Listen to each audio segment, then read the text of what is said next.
Welcome back to Designsmith. Today I'm going to show you some alternate text placement for your Swiss Design posters. Before we get started, please consider subscribing to support the channel. Now, just because we work within a grid system does not mean that your text has to stay within the grid system on the page. Hopefully that makes sense, but I'll show you what I mean in just a second.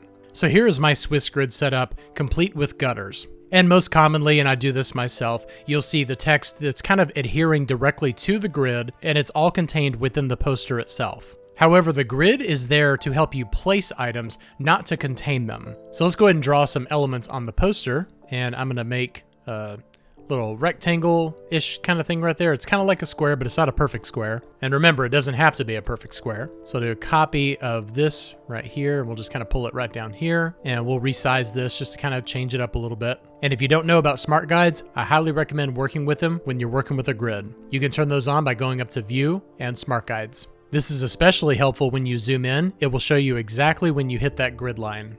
And let's pull this down here. We'll actually go off the page with this one just to kind of further illustrate what I'm talking about here. And we'll just kind of bring this in right here.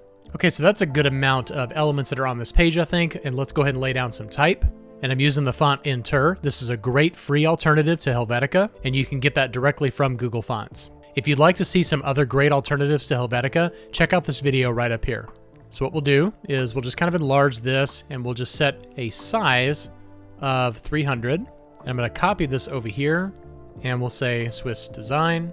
And this is something right here I would not recommend doing. Don't put your type directly onto the edge of your paper. It just makes it look more amateur and more of a mistake than anything else. What I'd say to do if you want to go off the page, then go off the page. Just a little bit. It doesn't have to be a lot. You still obviously want this to be legible. And most people are going to be able to look at the word and fill in the blank there. And let's do the same thing up here. We'll bring this like half S right up here. And now I'm going to draw a shape over our artboard, and we can use a clipping mask to mask out the text. So as you can see right there, your mind will naturally fill in the blanks. And I have to go in here and kern this type.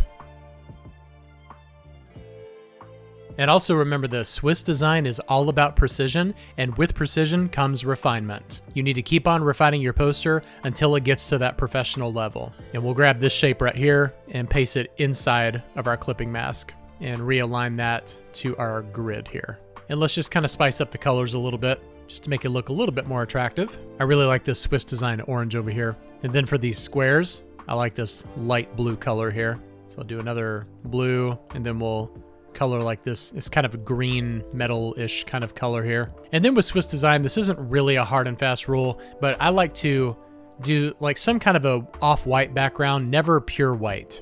Because part of the charm of Swiss Design is that it does have that vintage look, and any poster that's going to have a pure white background just looks a little bit too modern. So as you can see, all of the elements on our page are adhering to the grid, but are not following any particular rules about staying within the grid on the page itself. A couple of you out there have shown me your Swiss Design posters, and I would love to see more. So if you have any that you'd like for me to take a look at, then definitely post a link down in the comments. I hope this was helpful to you. I hope I taught you something in Illustrator today. If you wouldn't mind, please consider subscribing to support the channel, and I'll see you next time. Bye-bye.